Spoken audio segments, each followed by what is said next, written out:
It's like 7 years into my marriage to my husband, Justin. We have 3 beautiful children, living life. And 3 months postpartum, after having our 3rd baby, there was a lump in my armpit, which I thought was a clogged milk duct as I was breastfeeding him.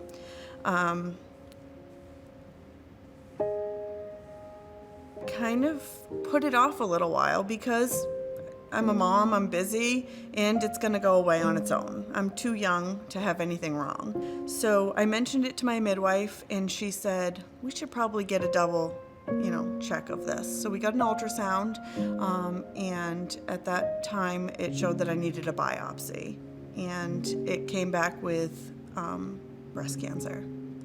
I was driving down the road on a Wednesday. Wednesday's dance nights in our house, so both the girls are headed to dance.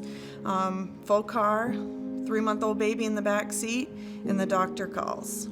He said, Janelynn, we've got some news for you. It's not what we hoped.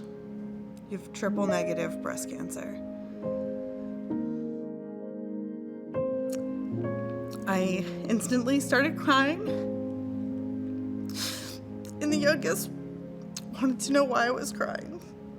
And I just knew in that moment I needed to be strong. So I said, it's okay.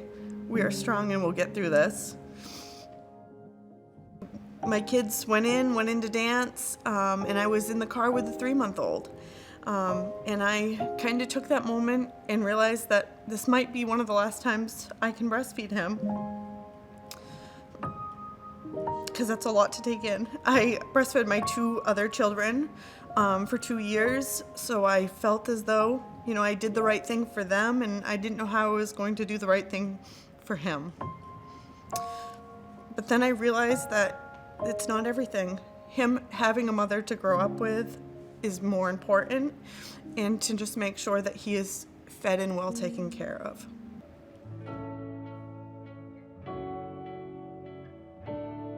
The weeks following, we had multiple tests, multiple doctor's visits, went over to the Harold Alphon, and found out my pathway of what I was going to do and how I was going to tackle this. Dr. Purvey and her team took great care of me, made a care plan that was, ready for me to tackle, but gave me one other option, and just making sure that, we were actually crossing all of our T's and dotting our I's. So we went and visited Dana-Farber and realized the collaboration between the Harold Alphon Center and Dana-Farber was huge. They recommended the same exact care plan that the Harold Alphon had already set up for us, but they had a clinical trial available. And so the clinical trial was an opportunity to take a clinical drug that was an up-and-coming drug experiment to see if it could help take care of triple-negative breast cancer. So that meant weekly trips to Boston for 12 weeks. The biggest challenge, I think, was knowing that I was going to have to leave my children and my job every week for 12 weeks. I would leave my house at 3 o'clock in the morning to get there in time and not get home until 7, 8 o'clock, so that whole day was a full-time job for me. If you're going for a punishment, your stomach already feels in a knot, so the car ride just added to that knot every single trip. But I would cross them off knowing that in the end I was hopefully going to have better results. At the end of the clinical trial, part of that was that they would rebiopsy to see if I still had cancer present in my lymph nodes, and unfortunately there was, but it took care of most of it. So I had another option to continue with some more standard care chemotherapy. And fortunately, with the partnership between Dana-Farber and the Harold Alphon Center, I was able to return home and get care right in my backyard.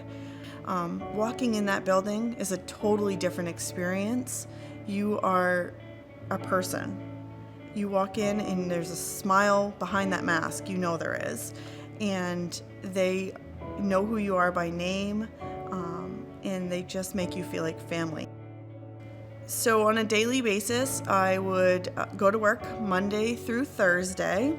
I would drop the kids off at daycare. I would go back home, connect with my pilot who would drive me up to the Harold Alphon Center. I'd get my cancer treatment, my chemo, and I'd return home, help my husband cook dinner, get the kids to bed, and then finally get to go to bed ourselves. My ultimate goal has always been the director of the emergency department. All during this time, I had the opportunity to also interview for the director's position and obtain that job. So the director that I took over for actually, I think it was about 6, maybe 7 years ago, was asking me what my future was. And I told her that my future was to have her job. And she reminded me of that when I went for the interview. And she said, "You told me that you'd have my job." And I said, "Well, it's the dream of mine to run this department." So I'm excited to take it over and do great things. You know, I think back to when I lost all my hair. My middle child said, "Mom, could you put your wig on today?" And I said, "Absolutely not." And I wanted to show her that we were beautiful no matter what happened. It didn't take hair. It didn't take, what we're wearing. It's, we are beautiful people. And so it was just turning that little spin on things of we don't need hair. We don't need anything to be beautiful. I think I probably could have curled up under my blankets and laid there every single day because, it's a lot to face, but if you can find it in yourself, the drive to just reach down deep, find your strength, and continue going.